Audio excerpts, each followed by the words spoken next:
Olá, tudo bem? Seja bem-vinda e bem-vinda a mais um programa aqui do nosso canal do YouTube Psicólogo Manuel Carvalho. No programa de hoje, nós iremos tirar algumas dúvidas levantadas por nossos seguidores sobre a elaboração de relatórios psicológicos. A elaboração de documentos psicológicos é, sem dúvida nenhuma, uma das maiores demandas que nós, profissionais de psicologia, lidamos no nosso dia a dia, seja na prática clínica ou em outras demandas do exercício profissional. Sabemos que a atual resolução do Conselho Federal, a resolução 006 de 2019, ela traz os princípios normativos, orientadores e sim quais são os documentos que nós, profissionais de psicologia, devemos elaborar nas nossas práticas profissionais. Cada documento é relacionado a uma determinada demanda, a um determinado objetivo ou uma determinada finalidade. Cabe ressaltar também que os documentos psicológicos têm uma estrutura mínima necessária, disciplinada nessa resolução e conteúdos que podem, devem ou não ser colocados na elaboração do documento. Mas se você quer saber mais sobre esta resolução do Conselho e a elaboração de documentos psicológicos, você pode acessar o card do vídeo que vai aparecer aqui e conferir o programa completo que nós fizemos sobre a resolução do Conselho Federal e a elaboração de documentos. Mas hoje nós vamos abordar 3 dúvidas levantadas por nossos seguidores, pelas pessoas que acompanham o nosso canal do YouTube Psicólogo Manuel Carvalho, sobre a elaboração de relatório psicológico na demanda clínica. Então, vamos à primeira dúvida.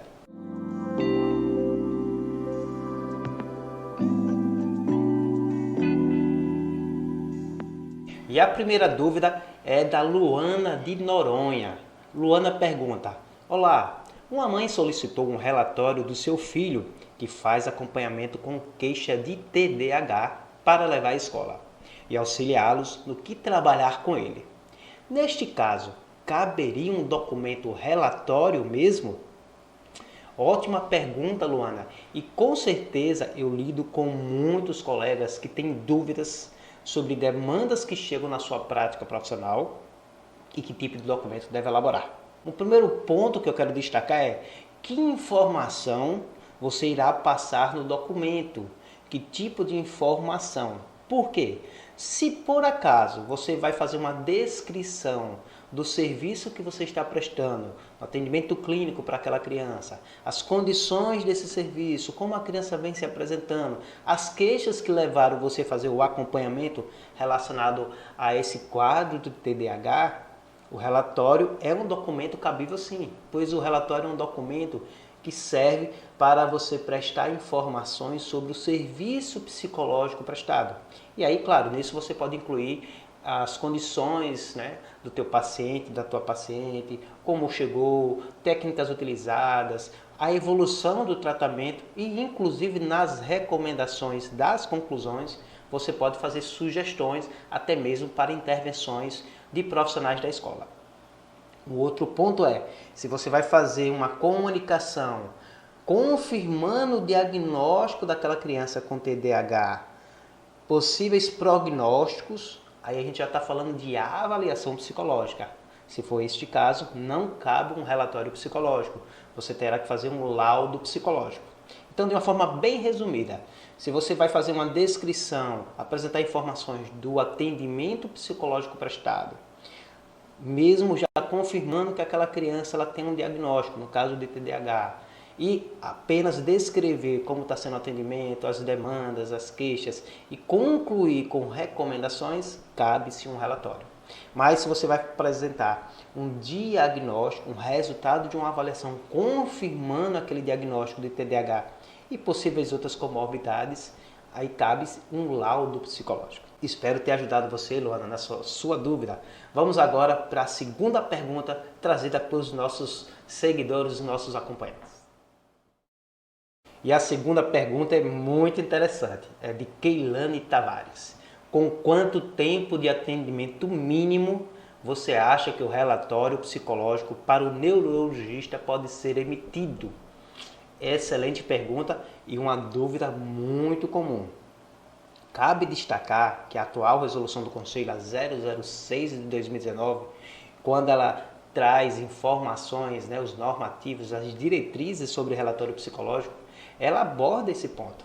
Ela diz que o relatório psicológico pode ser emitido até na primeira sessão ou no primeiro atendimento. Então, respondendo a sua pergunta, Keilane, quanto tempo de atendimento mínimo eu poderia elaborar um relatório?